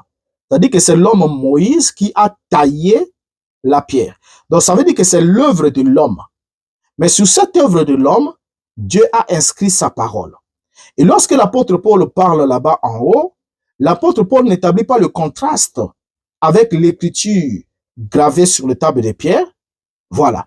Il établit d'abord le contraste avec l'encre, l'élément utilisé par Moïse pour écrire la loi de Moïse, et ensuite l'esprit que eux ils ont utilisé pour écrire une lettre de Christ. Et il n'établit pas de contraste avec le contenu ou l'écriture écrite sur les tables de pierre. Non, non, non, non. Parce que là, c'est Dieu qui avait écrit sa loi. Mais il établit le contraste entre sur le matériel sur lequel, le support sur lequel cette loi de Dieu a été écrite. Cette loi a été écrite sur quoi? Des tables de pierre. Les tables qui ont été façonnées par Moïse après qu'il ait brisé les premières qui ont été façonnées par Dieu sous l'effet de la colère. Donc ici, nous avions donc l'arche de l'alliance de Dieu, l'arche de l'alliance que Israël transportait. Il y avait là l'écriture de Dieu sur l'ouvrage de l'homme. Les tables étaient des tables de pierre taillées par Moïse. L'écriture était l'écriture de Dieu et les paroles qui étaient inscrites étaient la parole de Dieu. Donc là, on comprend bien que la loi de Dieu était inscrite sur l'œuvre ou l'ouvrage de l'homme. Donc l'homme a intervenu pour produire le support de la loi. Maintenant, là nous sommes dans Deutéronome chapitre 10, le verset 1er jusqu'au verset 5. Par la suite, après que Moïse ait déjà écrit, ait déjà placé les tables de la loi dans l'arche, le verset chapitre 31, le verset 24 à 26, va nous dire ce qui suit, suivant attentivement. La Bible dit, lorsque Moïse eut complètement achevé d'écrire dans un livre les paroles de cette loi, il donna ses ordres aux Lévites qui portaient l'arche de l'alliance de l'Éternel. Prenez ces livres de la loi et mettez-les à côté de l'arche de l'alliance de l'Éternel, votre Dieu, et il sera là comme témoin contre vous. Regardez bien la position. Moïse écrit dans un livre les paroles de cette loi. Il écrit où? Dans un livre. Donc Moïse utilise l'encre pour écrire, n'est-ce pas? Et il donne l'ordre aux Lévites, qui étaient les officiants du sacerdoce lévitique. Et il leur dit, puisque c'est vous qui portez l'arche de l'alliance, prenez ce livre de la loi et mettez-le à côté de l'arche de l'alliance de l'Éternel, votre Dieu. C'est pas à l'intérieur. Hein. Pour ce qui est des tables de la loi, c'est Moïse qui les a mis à l'intérieur de l'arche selon l'ordre qu'il a reçu de la part de Dieu. Mais ici, les Lévites prennent le livre de la loi, ils le mettent où? À côté de l'arche, pas à l'intérieur, mais à côté de l'arche de l'alliance de votre Dieu. Et Moïse précise le but de ce livre, de la loi de Moïse. Il dit, il sera là comme témoin contre toi. Voilà. Donc, la loi de Moïse était le témoin contre Israël. Et ainsi, on comprend déjà par là que nous avons là les deux lois.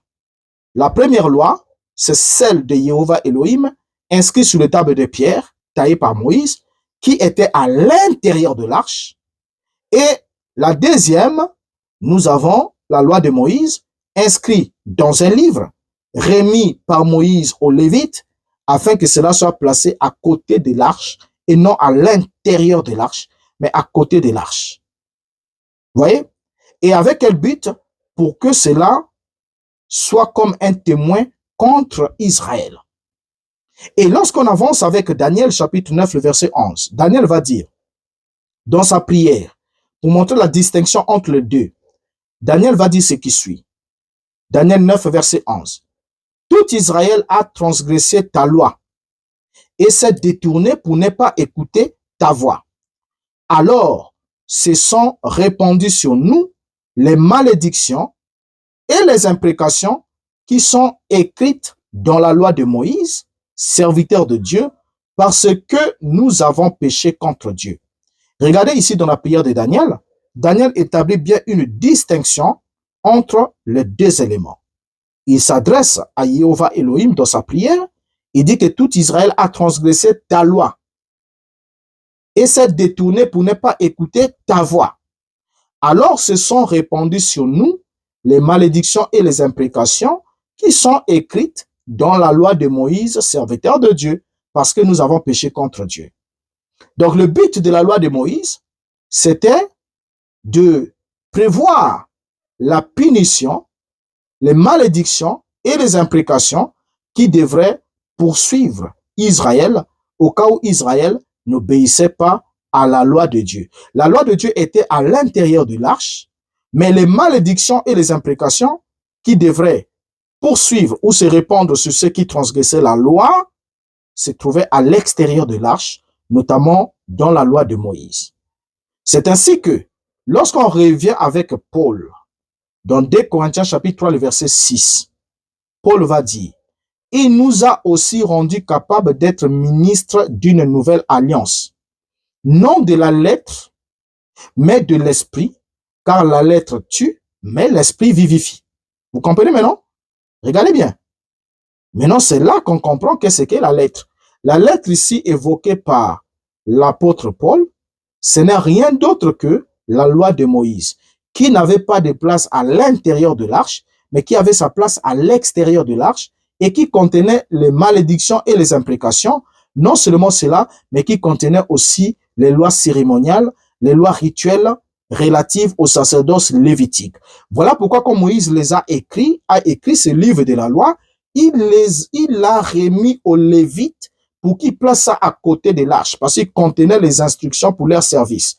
On n'a pas mis ça à l'intérieur de l'arche, mais à côté de l'arche. Donc, une fois que tu transgressais ce qui est écrit dans l'arche, par exemple, il est écrit dans l'arche à l'intérieur, il y avait les 10 paroles, il est dit, tu ne commettras point d'adultère.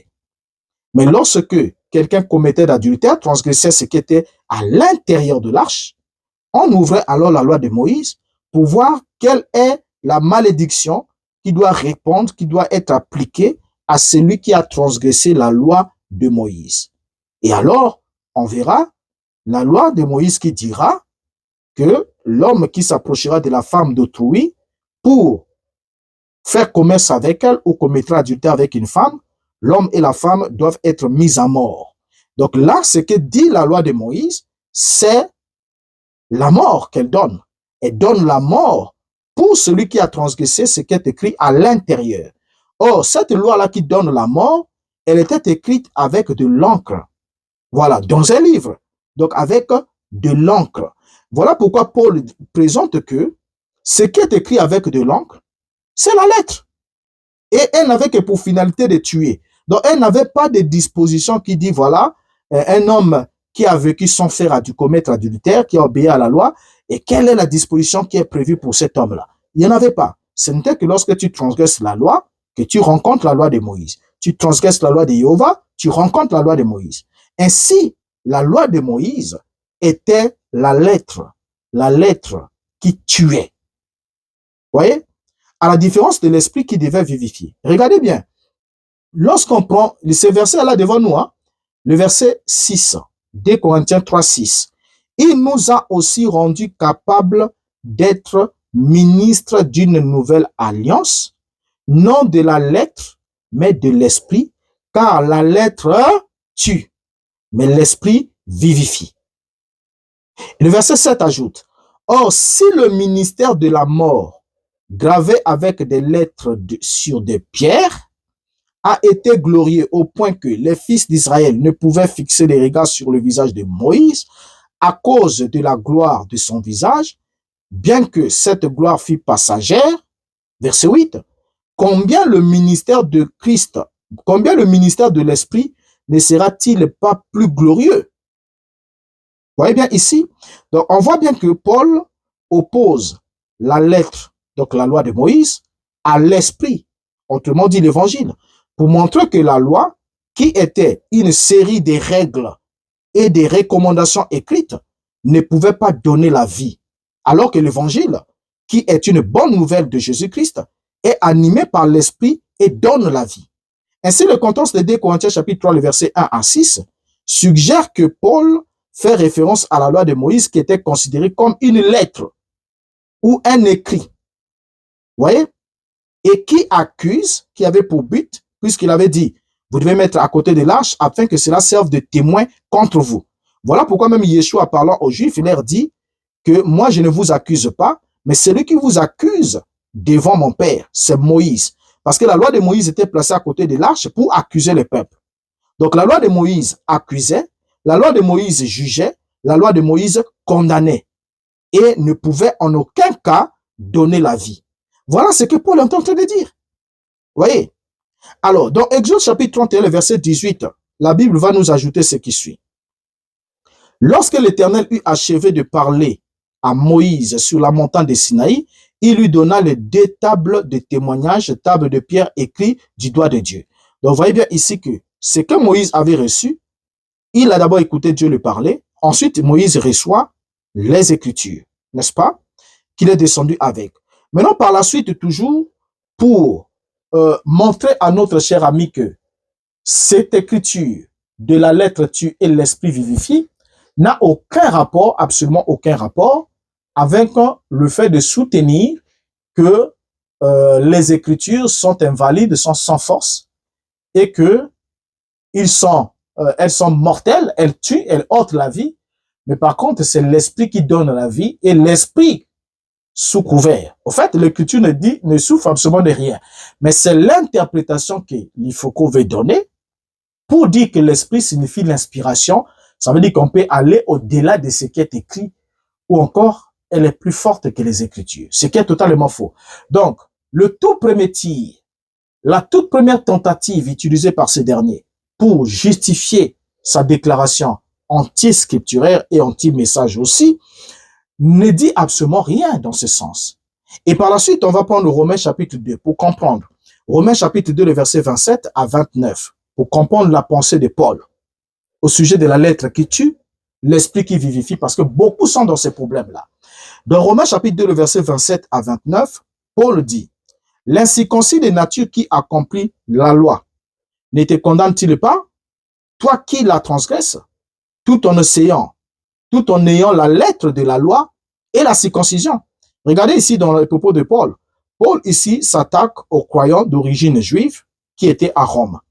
Et il leur montre que l'incirconcis de nature, c'est-à-dire que les païens, qui accomplit la loi, ne te condamnera-t-il pas, toi qui la transgresses, tout en ayant la lettre de la loi et la circoncision. Donc regardez ici, ils avaient la lettre de la loi, donc la loi de Moïse, et ils avaient la circoncision qui était l'un des éléments prescrits dans la loi de Moïse. L'un des éléments prescrits dans la loi de Moïse.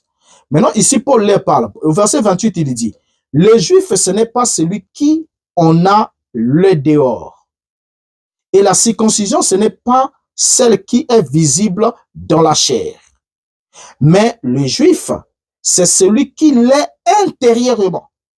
Et la circoncision, c'est celle du cœur, selon l'esprit et non selon la lettre.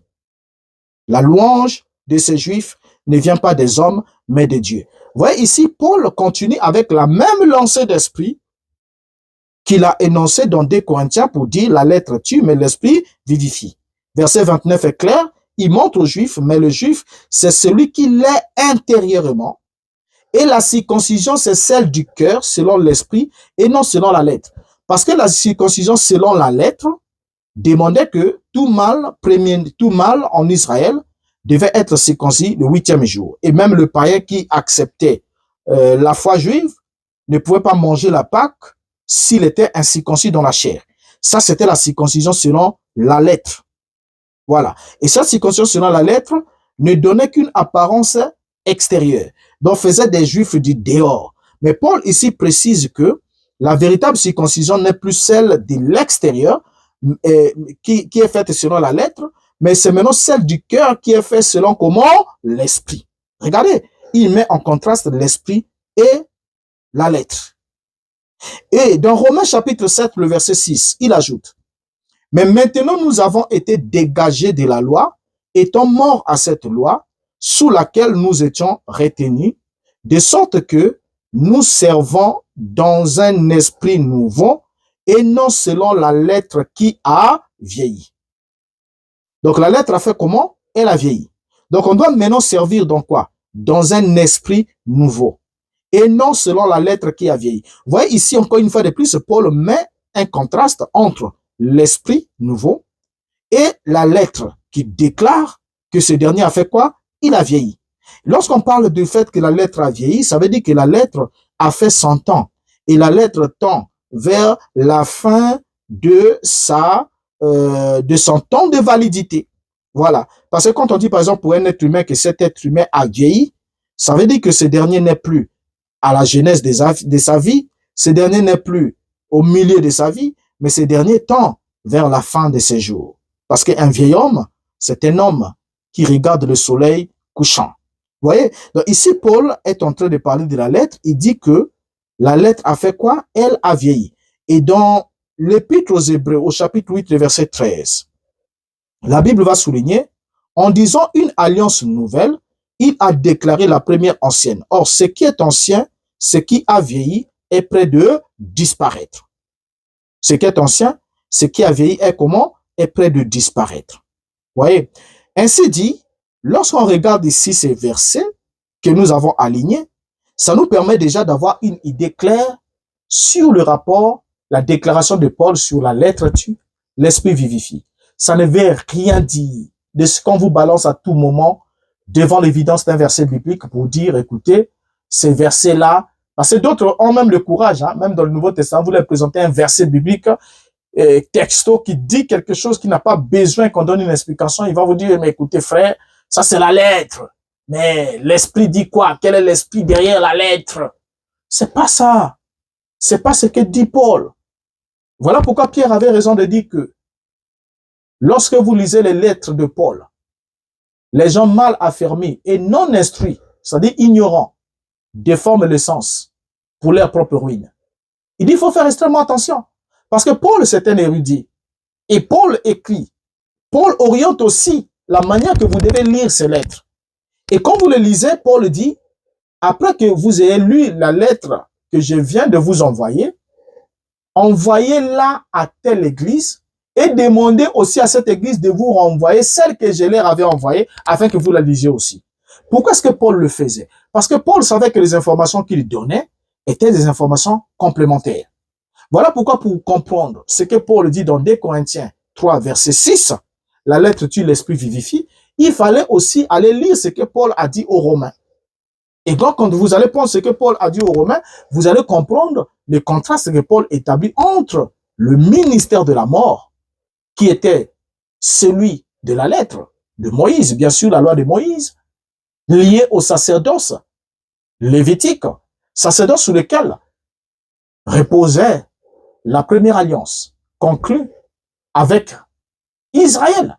Cette alliance qui a vieilli, selon Hébreux chapitre 8 et verset 13, en disant qu'une alliance est nouvelle, il a déclaré la première ancienne. Et ce qui est ancien a vieilli et est prêt à disparaître. Là, nous étions en l'an 60, autour de l'an 60 ou 66 de notre ère.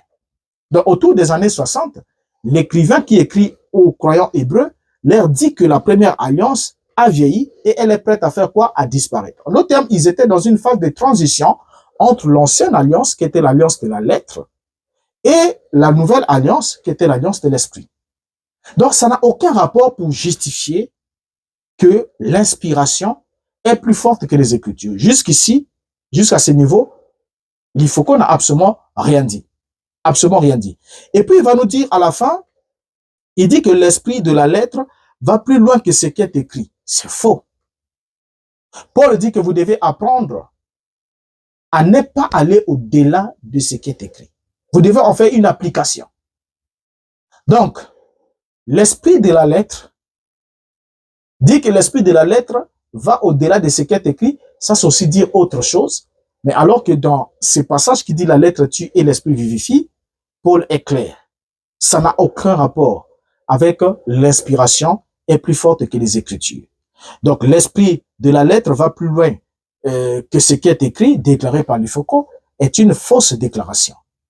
Très grave encore, qui vient encore jeter de l'huile sur le feu pour les esprits qui sont avisés. Déjà ici, lorsque vous avez maintenant la connaissance du contenu, du contexte des propos de l'apôtre Paul, vous ne pouvez plus accepter qu'on puisse vous berner avec ce passage, qu'on puisse vous le balancer chaque fois que quelqu'un veut justifier son incrédulité envers la parole écrite. Il va vous balancer toujours ça.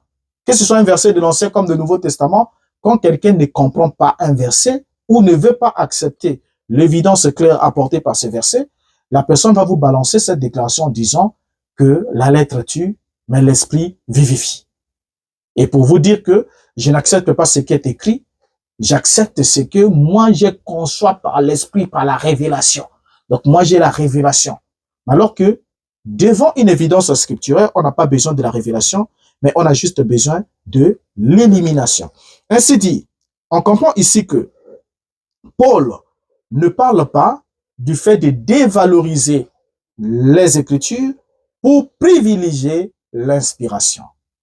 En disant que l'esprit, la lettre tue, l'esprit vivifie, Paul ne dévalorise pas les Écritures. Paul n'a pas dit les Écritures tuent, il dit la lettre tue. Et c'est quelle lettre? C'est lui qui l'a expliqué. Allez le suivre chez les Romains, il vous dira de quelle lettre il s'agit. Et même là, seulement dans 2 Corinthiens, il vous parle de quelle lettre il s'agit. C'est de ce qui est écrit sur l'encre et qui était placé à côté de l'arche, l'arche qui contenait les tables de la loi façonnées par la main humaine. Regardez bien, façonnées par la main humaine, sur lesquelles Dieu avait gravé ses paroles. Vous voyez? Donc le problème de l'apôtre Paul, il n'a pas fustigé les paroles de Dieu gravées sur les tables de pierre, mais il a parlé du support sur lequel était gravée cette parole. Voilà pourquoi cette parole ne pouvait pas prendre vie dans le cœur des Juifs, parce qu'elle était extérieure à eux. Et ensuite, la loi de Moïse aussi, écrite avec de l'encre, signifie quoi? Signifie que cela ne pouvait pas demeurer de façon permanente, parce qu'à un certain moment, l'encre devait s'user, à un certain moment, il fallait faire des copies. Il fallait copier pour conserver. Donc, ça veut dire que c'est quelque chose de temporaire qui va passer. Mais, lorsqu'il s'agit de l'évangile, la lettre de Christ, elle est écrite par le ministère apostolique au moyen de l'esprit et sur le support des cœurs des convertis ou des croyants, des saints. Donc, ce passage-là ne peut pas être utilisé comme un bouclier, comme un prétexte pour soutenir que l'inspiration est plus forte que les Écritures. Alors, nous allons revenir. On est obligé de revenir. Nous allons revenir sur certains exemples évoqués par les Foucault. Notamment, il a souligné un fait. Il a dit, par exemple, dans les Écritures, vous trouvez que Dieu a dit à un prophète, Isaïe, qu'ils doivent manger, un prophète, qu'il doit manger les excréments. Et il a pris un exemple, là. Vous voyez, il a dit qu'imaginez-vous, vous êtes là dans l'église, et le pasteur est venu, il a dit, bon, c'est écrit ici, qu'on va préparer le gâteau avec les excréments humains, et on va manger. Ça devient compliqué. Il dit, ça, c'est la lettre. Mais il n'a pas expliqué l'esprit de ce qu'il lui l'entend par l'esprit de la lettre. Ça n'a absolument aucun rapport. Jusqu'ici, il n'y a aucun rapport. Mais en tout cas, nous allons revenir. On sera obligé de revenir pour traiter de ces points qu'il a évoqués, ces prétextes qu'il a eu à donner sur le fait, par exemple, de manger des excréments, sur le fait qu'il y a eu un prophète qui a reçu l'ordre de marcher nu, il s'agissait d'Ésaïe, et sur son réinterprétation de Deutéronome chapitre 7, pour dire que Dieu avait dit par Moïse aux enfants d'Israël, vous ne devez pas prendre des païennes, et après le même Moïse qui avait donné la loi, disant qu'on ne doit pas épouser des païennes, lui-même il est allé par la suite, après avoir donné la loi, épouser une païenne. Vous savez, c'est grave. Mais on y reviendra au prochain numéro. Nous allons prendre ces éléments-là et les exposer à la lumière de la Bible. Et ensuite, nous allons revenir avec William Branham pour interroger Branham pour qu'il dise si c'est réellement lui qui a enseigné à l'Ifoko que l'inspiration est plus forte que les Écritures. En tout cas, ne manquez surtout pas le prochain numéro parce que ça sera encore plus chaud. Jusqu'ici, merci pour avoir prêté beaucoup d'attention et le rendez-vous est pris. Le prochain numéro, nous serons sur ce sujet et nous en parlerons et nous verrons si réellement il y a eu déjà un temps où l'inspiration est allée ou a prévalu sur l'écriture. Mais vous verrez que ce serait tout à fait le contraire parce que la seule façon pour l'Ifoko et certains de ses fans qui le suivent aveuglément dans cette lancée, de pouvoir demeurer, de conserver leur assurance, c'est de créer une confusion de l'amalgame autour des concepts révélation, inspiration, écriture. Voilà. Donc, créer une confusion. Or, il y a, comme nous l'avons dit, des lieux où il n'y a que la révélation qui intervient. Et ensuite, il y a la place aussi pour l'inspiration. Et il y a la transcription de la révélation qui est une écriture inspirée. Quand une écriture est une écriture inspirée, aucune inspiration ne peut être plus forte qu'elle. parce qu'elle elle-même le produit d'une inspiration. Et l'inspiration, comme vous le savez, qu'importe le temps où elle viendra, jamais une inspiration n'a contredit une écriture prophétique. Une prophétie de l'écriture ne peut jamais être amoindrie ou invalidée face à une prétendue inspiration. Et cette technique-là, on en parlera. Vous comprendrez que lorsque Dieu a parlé à Adam, leur interdisant de manger de l'arbre de la connaissance du bien et du mal, la voix qui est venue après leur avait prétendument promis une révélation, un nouvel éclairage. Et qu'est-ce qui est arrivé par la suite? Vous connaissez la suite de l'histoire. Et toute autre voix qui vient, non pour compléter ce que Dieu a déjà dit, mais qui vient pour contredire ce que Dieu a déjà dit, pour dire, ça c'est moins fort, c'est invalide. Et maintenant, là, nous allons prendre cette tangente-ci. Vous comprenez d'où est-ce qu'elle vient? Ce n'est pas la voix de Dieu, mais c'est la voix de l'ennemi. Alors, nous y reviendrons au prochain numéro. Surtout, ne le manquez pas. Partagez, likez et laissez-nous votre avis en commentaire. Nous serons toujours ravis de vous lire. Et surtout pour les enfants de Dieu, que Dieu fasse grâce à ceux qui sont encore liés par ce système-là, de comprendre maintenant là que il est grandement temps de prendre les bonnes décisions. Au revoir, à la prochaine.